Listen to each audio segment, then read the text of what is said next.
ప్రేమించెగా,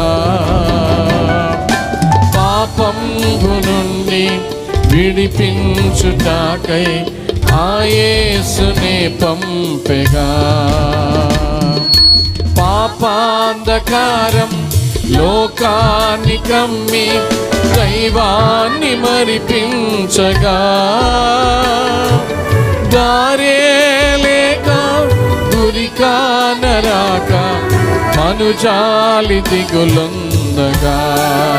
ఆ పరమ తండ్రి లోకమంతటిని ఇలాగు ప్రేమించెగా, పాపంబు నుండి విడిపించుటాకై ఆ యేసునే పంపెగా. ఆ యేసునందు విశ్వాసముంచు